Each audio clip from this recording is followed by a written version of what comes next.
ஆட்சியாக இருக்கிறதுனால பாஜக தான் விரிவான பதில் ஒன்றை நான் ஏற்கனவே அதற்கு கூறிவிட்டேன். இந்த 40ஐயும் பெற்றிருப்பது என்பது இனியும் இந்த பெரும்பான்மையோடு நாங்கள் ஆட்சியிலே இருக்கின்றோம் என்கின்ற அந்த பிம்பத்தை பாஜக கொண்டு செலுத்த முடியாது. அடியோடு அந்த பிம்பம் உடைந்து விட்டது. அவர்கள் சொல்லிக் கொண்டிருந்த தனிப்பெருமை மெஜாரிட்டி என்பது கூட கிடைக்காமல் மைனாரிட்டியாக மற்ற கூட்டணி கட்சிகளோடு ஆட்சி அமைக்கின்ற நிலைமைக்கு தள்ளப்பட்டிருக்கின்றார்கள். அதற்கான முதல் அடியை இந்தியாவிலே 40 வென்றெடுத்து கொடுத்தது தமிழ்நாடு தான். ஆகவே ஜனநாயகத்தை கட்டி காக்கின்ற மக்கள் தீர்ப்பிற்கு அதிகார மமதையிலே இருப்பவர்கள் தலைவணங்க வேண்டும் என்பதை தமிழ்நாடு இந்தியாவிற்கு உணர்த்தி இருக்கின்றது. போராடுவதில் இது 1924 கலைஞர் பிறந்த ஆண்டு. நெஞ்சுக்கு நீதியிலே அவர் பல போராட்டங்களை சொல்லுகின்றார். கமால் பாட்ஷாவினுடைய அந்த சீர்திருத்த கொண்டு வந்த ஆண்டு நான் பிறந்தேன், போராட்டத்திற்கு என்றே பிறந்து வென்றவன் நான். லெனின் மறைந்து அவருடைய அடுத்த தளபதியாக மதிப்பிற்குரிய ஸ்டாலின் அவர்கள் வந்த ஆண்டு அந்த ஆண்டுதான். போராட்டத்திற்கு பெயர் போன ஸ்டாலின் அவர்களுடைய அந்த பெயரை என்னுடைய மகனுக்கு வைத்தேன் என்றெல்லாம் குறிப்பிட்டிருக்கின்றார். ஆகவே எங்களுடைய உரிமைக்காக, தமிழ்நாட்டினுடைய உரிமைக்காக மாண்புமிகு முதலமைச்சர் அவர்கள் நிச்சயமாக போராடுவார்.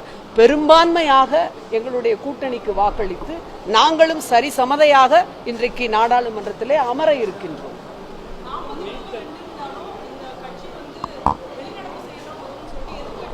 எத்தனை சட்டமன்ற தொகுதிகளிலே பாஜக முன்னணியில் இருக்கின்றது கணக்கெடுத்து பாருங்கள்.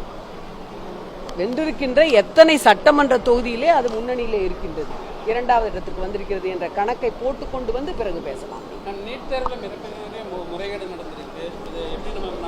இதற்காகத்தான் நீட் தேர்வில் பாருங்க, அதுல வந்து 720க்கு 720 எடுத்த மாணவர்கள் 67 பேர். எங்காவது இது சாத்தியமாகுமா? ஒரே சென்டர்ல 6 பேர் ஒரே மாதிரியான மார்க் எடுத்திருக்கிறாங்க. அதுலயும் என்டிஏ என்ன சொல்றாங்க, கிரேஸ் மார்க்ஸ் நாங்க போட்டிருக்கோம். அப்ப அந்த கிரேஸ் மார்க்ஸ் நீங்க போடுவதற்குரிய மெத்தடாலஜி என்ன, வழிமுறைகள் என்ன, இவையெல்லாம் மக்கள் மன்றத்திலே வெளிப்படையாக வைக்க வேண்டும். இப்படி குளறுபடிகள் நடக்கின்றன, இப்படித்தான் நம்முடைய தமிழ்நாட்டு மாணவ மாணவிகள் வஞ்சிக்கப்படுகிறார்கள் என்பதற்காகத்தான் நீட்டை எதிர்த்து தமிழ்நாடு அரசாங்கம் தொடர்ந்து போராடும் என்று முதலமைச்சர் சொல்லி போராடி வருகின்றார்.